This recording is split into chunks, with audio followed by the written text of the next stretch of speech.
Unfortunately Fiza हमारे यहाँ बच्चे ऐसे ही पैदा कर लिए जाते हैं। यानी एक इस तरह से आप समझ लीजिए ट्रेडिशन है ना कि शादी कर ली और शादी के बाद बच्चा पैदा होना ही होना है।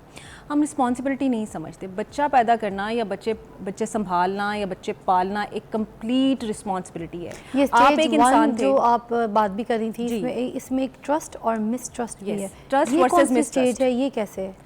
सॉरी, ये कौन सी स्टेज है? मतलब ये फर्स्ट ईयर ऑफ लाइफ जो है वो कहते हैं ट्रस्ट वर्सेस मिसट्रस्ट। या आप बच्चे के अंदर ट्रस्ट डेवलप कर लेते हैं या आप बच्चे के अंदर मिसट्रस्ट डेवलप कर लेते हैं। स्टेज 1 में यस, और ये पहले 2 साल कि आप मुकम्मल तौर पे बच्चों को वक्त दे सकें। बच्चों की भी जो काम है वो इस तरह का है कि उन्होंने सुबह उठना है, स्कूल जाना है, उसके बाद उन्होंने अपनी कोई ट्यूशन्स पे जाना है और बहुत सारी एक्टिविटीज़ हैं उनके पास करने के लिए। तो वालिदैन 3 टाइम जो है ना वो अगर फोकस कर लें उनके लिए और बेशक आधा घंटा 1 घंटा उस टाइम में स्पेंड कर लें बच्चों के साथ, तो बड़ा ज़बरदस्त क्वालिटी टाइम हो सकता है। अब वो 3 टाइम कौन से हैं?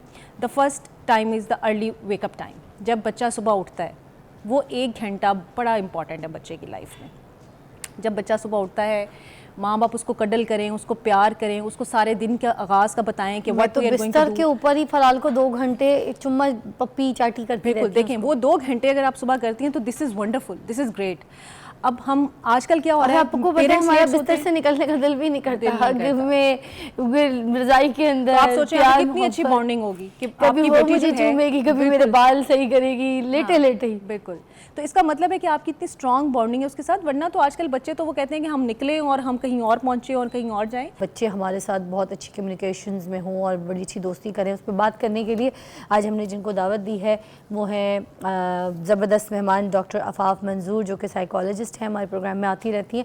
आप कॉल भी कर सकते हैं, कोई मसला है या कोई ऐसी एक्सपीरियंस या कोई सवाल ऐड करना चाहते हैं तो बी माई गेस्ट, बताइएगा ज़रूर। Ji Afaf, how are you? I am good, thank you very much. Fiza, आप कैसी हैं? अल्लाह का शुक्र। आज हम बात करेंगे बच्चों के साथ दोस्ती, ये किस तरह से की जा सकती है। और सबसे पहले तो मैं आपसे यही पूछूंगी कि जो इन्वायरमेंटल डेवलपमेंट है बच्चों की, वालिदैन के साथ घर का जो माहौल है वो कितना इम्पॉर्टेंट होता है कि हम बच्चों के साथ कितनी इमोशनल सिचुएशन जो है वो अटैच करें।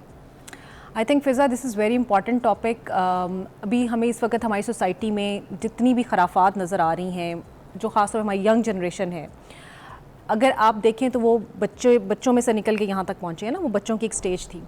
तो अगर आप बच्चों के जो अर्ली ईयर्स हैं उनको बेहतर तरीके से उसमें मैनेजमेंट कर लेते हैं, उनकी तरबियत अच्छे अंदाज से कर लेते हैं, तो बहुत सारी सिचुएशंस जो कि पहले माँ बाप को अंदाज़ा नहीं होता या सोसाइटी को अंदाज़ा नहीं होता, वो लेटर ऑन जब एडल्टहुड में पहुँचते हैं तो फिर वो सारी चीज़ें आउटकम्स हमारे सामने आ रहे होते हैं। तो इसका मतलब है कि जो अर्ली ईयर्स ऑफ लाइफ है बच्चे के, वो बड़े इंपॉर्टेंट है। अब अर्ली ईयर ऑफ लाइफ में या किसी भी स्टेज पे जो 2 चीज़ें हैं वो अहम रोल अदा कर रही होती हैं। एक तो हमारी नेचर होती है और एक नर्चर है।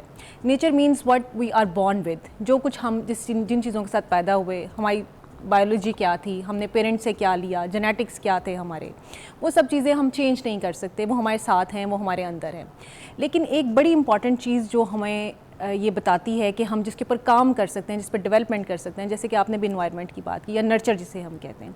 सो creating that environment is very important for the child. आप उस इन्वायरमेंट को क्रिएट करके बहुत सारे जेनेटिक इशूज़ भी जो हैं वो रिजॉल्व कर सकते हैं। वालिदैन को मैं ये कहूँगी कि अगर आप बेहतर तरीके से अपने बच्चों को समझना चाहते हैं या उनकी तरबियत को समझना चाहते हैं, और एक बड़ा इंपॉर्टेंट एलिमेंट जो उनका साइको सोशल डेवलपमेंट का है, हमारा फोकस उनकी फ़िज़िकल डेवलपमेंट पर तो बहुत ज़्यादा होता है, फिर उनकी एजुकेशनल डेवलपमेंट पे भी हम बहुत ज़्यादा फोकस कर रहे होते हैं, लेकिन जो इन सब चीज़ों के पीछे बेस है ना वो उनकी साइको सोशल डेवलपमेंट है। यानी हम ये समझते हैं कि इंटेलिजेंस या IQ लेवल जो है ना वही एक मेन चीज़ है। अगर हम बच्चों को बहुत ज़्यादा इंटेलिजेंट बना देंगे, उनके मेमोरीज बहुत ज़्यादा अच्छी कर देंगे, तो लाइफ में सक्सेसफुल हो जाएंगे। लाइफ में सक्सेसफुल होने के लिए आपकी साइको सोशल डेवलपमेंट जो है ना उसको इम्प्रूव होना, उसका बेहतर होना बहुत ज़रूरी है। साइको सोशल डेवलपमेंट का मतलब है कि ज़हनी और आपकी समाजी जहानत। अच्छा, मैं इसको उर्दू में बता दूं ताकि हम इसको बेहतर तरीके से समझ सकें। यानी आपकी जज्बाती और समाजी जहानत जो है वो सबसे इम्पॉर्टेंट रोल प्ले करती है आपको सोसाइटी में एक सक्सेसफुल पर्सन बनाने का, या आपको ओवरऑल अपनी लाइफ में एक जो है वो कंटेंटमेंट के साथ जीने का या खुशी के साथ जीने का, या वो तमाम एहसास जो हम नहीं कर पाते, या जैसे आपने कहा कि वालिदैन के साथ भी उनका ट्रस्ट डेवलप नहीं हो पाता। तो अगर वालिदैन इस चीज़ को बहुत अच्छी तरह समझना चाहते हैं तो एक बहुत आसान सी और एक बड़ी फेमस हमारे साइकोलॉजिस्ट हैं, जर्मन साइकोलॉजिस्ट हैं एरिक्सन जो है, उसने साइको सोशल डेवलपमेंट थ्योरी बताई है। मेरे ख्याल में पढ़े लिखे वालिदैन तो बहुत आसानी से उसको पढ़ सकते हैं। जो नहीं भी पढ़ सकते, आप यूट्यूब पे जाएं और उसकी स्टेजेस को समझने की कोशिश कीजिए। वो पहली 3 स्टेजेस जो है ना, वो चाइल्डहुड से रिलेटेड है। वो वैसे तो पूरी ज़िंदगी की बताता है। उसके मुताबिक जो बच्चे का पहला साल है ज़िंदगी का, वो बड़ा इंपॉर्टेंट है। और उस पहले साल में जो सबसे ज़्यादा चीज़ बच्चे की डेवलपमेंट की है, वो है trust. Would you believe this? Trust, यानी हम ये समझते हैं कि इतने छोटे बच्चे को हम ट्रस्ट कैसे सिखा सकते हैं। और ये वो ट्रस्ट है, पहले साल में दिया हुआ ट्रस्ट, जो जिसने कि लाइफ लॉन्ग उसके साथ चलना है। और वो ट्रस्ट, यानी आप जिसे कहते हैं कि बच्चे की बॉन्डिंग नहीं बनती पेरेंट्स के साथ, बच्चा बात नहीं करता, ना सिर्फ पेरेंट्स बल्कि वो मिस ट्रस्ट की जो उसकी सारी सिचुएशन है, वो उसको इस चीज़ का एहसास दिलाती है कि मैं इस सोसाइटी में प्रोटेक्टेड नहीं हूँ, I am not safe. And if you are giving that trust and love to your child, तो बच्चा ये महसूस करता है कि I am safe, I am protected in this world. और ये एहसास जो है, ये सारी ज़िंदगी इंसान के साथ चलता है। यानी अगर आप अर्ली एज में बच्चे को ये सिखा दें, ये समझा दें कि तुम एक मुकम्मल इंसान हो और तुम एक खूबसूरत इंसान हो, तुम्हारे अंदर वो तमाम खूबियाँ हैं जो कि एक इंसान के अंदर होनी चाहिए, तो ये ट्रस्ट उसको अगली आने वाली तमाम लाइफ में, ये जो बच्चों के जज्बात हैं, इनको समझना, इनके साथ एक अच्छा ताल्लुक़ कायम करना, ये सब कैसे सिचुएशंस में किया जा सकता है? देखिए, जैसे मैंने कहा पहला साल, अब पहला साल हम माँ बाप क्या करते हैं, जब इवन के माएँ जब प्रेगनेंसी की स्टेज में होती हैं, तो हमारी कोशिश ये होती है कि हम ये देख लें कि हमने जब बच्चा पैदा हो जाएगा तो उसका कमरा कैसा बनाना है, मिठाइयों का क्या हमें अरेंजमेंट करना है, बेबी शावर्स कैसे करने हैं, ये वो सब चीज़ें वो हम कर रहे होते हैं। लेकिन असल में ये चीज़ नहीं है। असल में आप अपने आप को इमोशनली भी तैयार करें और ये महसूस करें कि this is a huge responsibility. Unfortunately Fiza, हमारे यहाँ बच्चे ऐसे ही पैदा कर लिए जाते हैं। यानी एक इस तरह से आप समझ लीजिए ट्रेडिशन है ना कि शादी कर ली और शादी के बाद बच्चा पैदा होना ही होना है। हम रिस्पॉन्सिबिलिटी नहीं समझते। बच्चा पैदा करना या बच्चे संभालना या बच्चे पालना एक कंप्लीट रिस्पॉन्सिबिलिटी है। ये आप एक इंसान थे, जो आप बात भी कर रही थी, इसमें एक ट्रस्ट और मिसट्रस्ट भी है। ट्रस्ट वर्सेस मिसट्रस्ट है, ये कैसे है? सॉरी, ये कौन सी स्टेज है? मतलब ये फर्स्ट ईयर ऑफ लाइफ जो है वो कहते हैं ट्रस्ट वर्सेस मिसट्रस्ट। या आप बच्चे के अंदर ट्रस्ट डेवलप कर लेते हैं या आप बच्चे के अंदर मिसट्रस्ट डेवलप कर लेते हैं। स्टेज 1 में। यस, और ये पहले 2 साल है।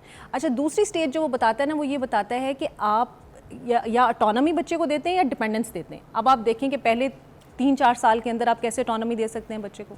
हम कहते हैं हम तो बच्चे का हर वक्त ख्याल रखेंगे, लेकिन ये वो टाइम है जिसमें बच्चे को इस चीज़ का एहसास होता है कि what I am something, I am a being, मैं हूँ और मैं कैसे हूँ। ये वो पहले 4 साल के अंदर बच्चा सीख लेता है। अब जो वालिदैन बच्चे को ये ट्रस्ट नहीं दे पाते, जो वालिदैन बच्चे को ये समझा नहीं पाते कि उसकी हकीकत क्या है दुनिया में, वो अपनी एक्सप्लोरेशन की स्टेज में चला जाता है। अच्छा। और वो जब ये एक्सप्लोर करना शुरू करता है कि मेरे इर्द गिर्द का जो माहौल है वो मेरे लिए प्रोटेक्टेड है, वो मेरे लिए सेफ़ है, वो मेरे लिए हेल्दी है और वो मेरा अपना है और मेरी इस दुनिया में एक वर्थ है। ये स्टेज जो है, ये माँ बाप ने उस स्टेज के अंदर बच्चे के अंदर डेवलप करनी कैसे है। इसके लिए मैं हमेशा ये कहती हूँ कि पेरेंट्स अगर 3 times of a day focus कर लें बच्चे की लाइफ में, क्योंकि आजकल की जो हसल बसल की लाइफ है उसमें आपके पास वक्त नहीं है कि आप मुकम्मल तौर पे बच्चों को वक्त दे सकें। बच्चों की भी जो काम है वो इस तरह का है कि उन्होंने सुबह उठना है, स्कूल जाना है, उसके बाद उन्होंने अपनी को ट्यूशन्स पे जाना है और बहुत सारी एक्टिविटीज़ हैं उनके पास करने के लिए। तो वालिदैन 3 टाइम जो है ना वो अगर फोकस कर लें उनके लिए, और बेशक आधा घंटा, 1 घंटा उस टाइम में स्पेंड कर लें बच्चों के साथ, तो बड़ा ज़बरदस्त क्वालिटी टाइम हो सकता है। अब वो 3 टाइम कौन से हैं? The first time is the early wake up time. जब बच्चा सुबह उठता है, वो 1 घंटा बड़ा इंपॉर्टेंट है बच्चे की लाइफ में। जब बच्चा सुबह उठता है, माँ बाप उसको कडल करें, उसको प्यार करें, उसको सारे दिन के आगाज़ का बताएं कि what we are going to do. बिस्तर के ऊपर ही फलाल को 2 घंटे एक चुम्मा पप्पी चाटी करती रहती है। बिल्कुल, देखें वो 2 घंटे अगर आप सुबह करती हैं तो this is wonderful, this is great. अब हम आजकल क्या हो रहा है, आपको पता है हमारा बिस्तर से निकलने का दिल भी नहीं करता में रजाई के अंदर। तो आप सोचें कितनी अच्छी बॉन्डिंग होगी कि कभी वो मुझे चूमेगी, कभी मेरे बाल सही करेगी, लेटे लेटे ही। बिल्कुल, तो इसका मतलब है कि आपकी इतनी स्ट्रॉन्ग बॉन्डिंग है उसके साथ। वरना तो आजकल बच्चे तो वो कहते हैं कि हम निकलें और हम कहीं और पहुँचे और कहीं और जाएं। तो अब वो 1 घंटा अगर आप सुबह का उसको दे रहे हैं, उस 1 घंटे में आप उसको ये बता रहे हैं और साथ में फिर आपने उसको समझाना भी ना कि अब सारा दिन आने वाला है, आज के दिन में तुमने क्या क्या करना है। जी, हम प्लान करते हैं, हम प्लान करते हैं, बड़ा एक्साइटमेंट होता है। अनफॉर्चुनेटली मेजॉरिटी आजकल क्या है फिजा के रात। अच्छा, अब आप एक ब्रेक लेंगे, ब्रेक के बाद वापस आएंगे, क्योंकि अभी आपने मुझे मेरे उसी फेज में पहुंचा दिया। जितनी भी माएँ सुन रही होंगी, आई एम श्योर अभी इसी फेज को एंजॉय कर रही होंगी कि जो ये करती हैं और ये कितना पॉजिटिव है, इसके ऊपर बात करेंगे हम आफाफ से एक ब्रेक के बाद। Welcome back, you watching morning with Fiza. हम बात कर रहे हैं बच्चों के साथ दोस्ती किस तरह से की जा सकती है। हमारे पास डॉक्टर आफाफ मौजूद है। अच्छा आफाफ, मुझे बताइएगा, ये जो आप बता रही थी कि सुबह उठते के साथ ही बच्चों के साथ प्लानिंग करनी है, तो वो क्या प्लानिंग है, किस तरीके से सारा दिन का डिसाइड करना है? अक्सर पेरेंट्स कहते हैं कि बच्चे हमें तंग करते हैं, उठते नहीं हैं, जाते नहीं हैं। अगर आप उन्हें कडल करते हैं, आप अच्छे तरीके से उन्हें बताते हैं, सारा दिन का प्लान बताते हैं कि आज आपने स्कूल जाना है, उसके बाद आपकी ये एक्टिविटी है, फिर अगर हमें कहीं घूमने जाना है, कुछ भी जो भी आपका प्लान है, create excitement in that in A positive way, ताकि वो आपके साथ अपनी शेयरिंग कर सके। फिर आप उन्हें ये भी बताएं कि अगर आप स्कूल जा रहे हैं तो स्कूल में आपने बच्चों के साथ कैसे बिहेव करना है, आपने टीचर को कैसे अटेंड करना है, स्कूल कैसे अटेंड करना है, ये सारी जो उनकी डे की प्लानिंग है, हम बड़े करते हैं स्कूल में झगड़े हैं, बिल्कुल, यानी इस चीज़ को समझें कि अगर हमारे डे की प्लानिंग है तो बच्चों की भी डे की प्लानिंग होती है। अच्छा जी, उसके बाद जो सेकंड वेरी इंपॉर्टेंट टाइम है जब बच्चा स्कूल से वापस आता है, बड़ा इंपॉर्टेंट टाइम है, ठीक है, क्योंकि वो सारा दिन बड़ा स्ट्रगल करके आ रहा होता है, इतना आसान नहीं है बच्चे के लिए, चिड़चिड़ा आता है, कभी भूखा आता है, कभी गर्मी उसको बहुत लग रही है। आप ये देखें ना फिजा कि हम बड़े जब घर जाते हैं अपने काम से, जॉब से, वर्क प्लेस से, तो बहुत सारी चीजें होती हैं जो हमारे साथ हो रही होती हैं, हम उसको तो बहुत ज्यादा एग्जैजरेट करते हैं। अब उसको हैंडल भी कैसे करना है ये भी बताना। इसी तरह से बच्चे भी जब दिन गुजार के आते हैं ना तो उनके साथ भी बहुत मुख्तलिफ चीजें हो रही होती हैं, ठीक है। अच्छा, वो जब वापस आता है तो आप उसको आते ही ना शुरू हो जाए कि जल्दी से कपड़े बदलो, खाना खाओ, जल्दी करो, तुमने फिर ट्यूशन जाना है, ये करना है, वो करना। No, give him time. उसे फिर वो शावर करें, लव, उसको बताएं कि मैंने तुम्हें बहुत मिस किया, मैं तुम्हारा इंतज़ार कर रही थी या कर रहा था, जो भी, ठीक है। और फिर आप उसके साथ बैठ के खाना खाएं, उसको चेंज करवाएं और फिर उसको नेक्स्ट हाफ डे के लिए जो है ना वो रेडी करें। And the final time which is very important, very very important, वो रात को सोने से पहले का टाइम है। क्या? 1 घंटा सोने से पहले कोशिश करेंगे गैजेट्स अपने भी ऑफ़ करें, बच्चों के भी गैजेट्स ऑफ करवाएं, उनके साथ टाइम स्पेंड करें, उनको वो सारा दिन जो उनका गुजरा उसमें जो उन्होंने कोई मिस्टेक की हुई थी, आप उन्हें बड़े लाइट वेज में उन्हें बताएं रात को कि आज ना ये हमने काम किया था लेकिन ये थोड़ा सा गलत हो गया। अब आप देखें, जब आप इस तरह से बच्चे को बताएंगे ना तो वो उसके जहन में रहेगा, लेकिन जब आप उसको एक चमाटा लगाएंगे और या आप उसको डांटेंगे या चीखेंगे उसके ऊपर, तो वो कभी भी करेक्ट नहीं कर पाएगा। तो आप उसको रात को समझाएं कि आज ये काम ना हमसे गलती हो गई है, हमने नेक्स्ट टाइम इसको इस तरह से बेहतर करना है, इस तरह से इम्प्रूव करना है।